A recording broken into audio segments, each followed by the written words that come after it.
தலைமுடி அழகா இருக்கணும், மினுமினுப்பா பளபளப்பா இருக்கணும்னா கண்டிப்பா தலைமுடி பராமரிப்பு பத்தி உங்களுக்கு தெரிஞ்சிருக்கணும். இந்த முடி பராமரிக்கிறதுங்கிறது வெறுமன அழகு கூட்டுறது இல்லைங்க. அது உங்க ஆரோக்கியத்தோட நேரடி தொடர்புல இருக்கு. சின்ன வயசுல இருந்தே ஒழுங்கா பராமரிக்காம விட்டுட்டீங்கன்னா உங்க தலையில பூஞ்சை தொற்று ரொம்ப எளிதா பரவிரும்.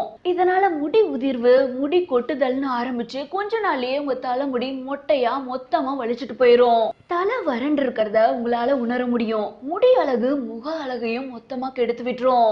நீங்க உண்மையிலேயே தலைமுடி பராமரிப்புல கவனம் செலுத்துறீங்கன்னா தலைக்கு எப்படி குளிக்கணும், இரவுல குளிச்சா என்னென்ன நன்மைகள், பகல்ல குளிச்சா என்னென்ன நன்மைகள், தலைமுடியை எப்படி உலர்த்தணும், இது எல்லாத்தையுமே தெளிவா தெரிஞ்சு வச்சிருக்கணும். முதல்ல தலைமுடியை ஏன் இரவுல கழுவ கூடாதுங்கிறத பார்க்கலாம். பகல்ல தலைக்கு குளிச்சீங்கன்னா கொஞ்ச நேரமாவது வெயில காய வைப்பீங்க. மேலும் காற்றோட்டமான இடங்கள்ல அமர்ந்து முடியில இருக்கிற ஈரப்பதத்தை குறைப்பீங்க. இதன் காரணமா முடியும் சீக்கிரம் காஞ்சிரும். அதே சமயத்துல இரவு நேரத்துல தலையை கழுவுனீங்கன்னா முடி சீக்கிரம் வறண்டு போகாது. ஈரமான தலையோட அப்படியே படுக்கைக்கு போயிருவீங்க. உச்சந்தலையில இருக்கிற ஈரப்பதம் பாக்டீரியா மற்றும் பூஞ்சை தொற்றுகளை ஏற்படுத்தும். இது நிகழும் போது உச்சந்தலையில அரிப்பு மற்றும் எரிச்சல் பிரச்சனை அதிகமாகும். தொற்று அதிகமாகிற இந்த பிரச்சனைய மலாசீசியான்னு அழைக்கிறாங்க. முடி ஈரமா இருக்கும்போது அந்த இடமே மிகவும் பலவீனமா இருக்கும். வேலைக்கு போயிட்டு வந்துட்டு ரெஃப்ரெஷ் ஆகுறேன்னு ஈரமான தலையோடய தூங்கிடுறீங்க. இதனாலதான் 35 வயசுலயே ஆண்கள் பெண்களுக்கு வழுக்க விழுந்துருது.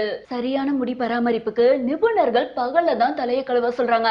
அதனால நைட்டே தலைக்கு குளிச்சுட்டு காலையில எந்திரிச்சு மூஞ்ச மட்டும் கழுவிட்டு வேலைக்கு போற வேலையை வச்சுக்காதீங்க. இரவுல எப்படா படுத்து தூங்கலான்னு தான் மனசு எங்கும். அதனால 95% சரியா உலர்த்த மாட்டாங்கன்னு சர்வே சொல்லுது. ரெண்டாவது, தலையை நல்லா உலர்த்தினா மட்டும் முடி ஆரோக்கியமா இருக்குமான்னு கேட்டீங்கன்னா கண்டிப்பா கிடையாது. முடிக்கு வலு சேர்க்கிற உணவுகள் நிறைய இருக்கு. உதாரணமா சொல்லணும்னா உங்க உயரத்துக்கு ஏத்தாப்புல தண்ணி குடிச்சே ஆகணும். 6 அடி இருந்துட்டு 1/2 லிட்டரோ 1 லிட்டரோ குடிக்க கூடாது.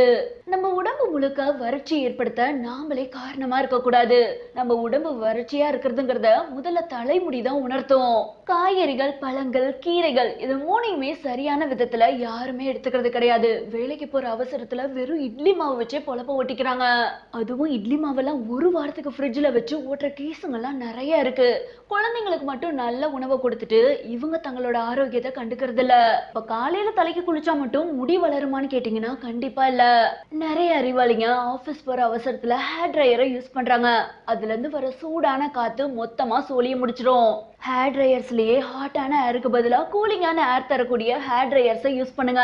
என்ன இருந்தாலும் சன்லைட்ல முடிய சரியா காய வச்சாதான் முடிக்கு முறையான போஷாக்கு கிடைக்கும்.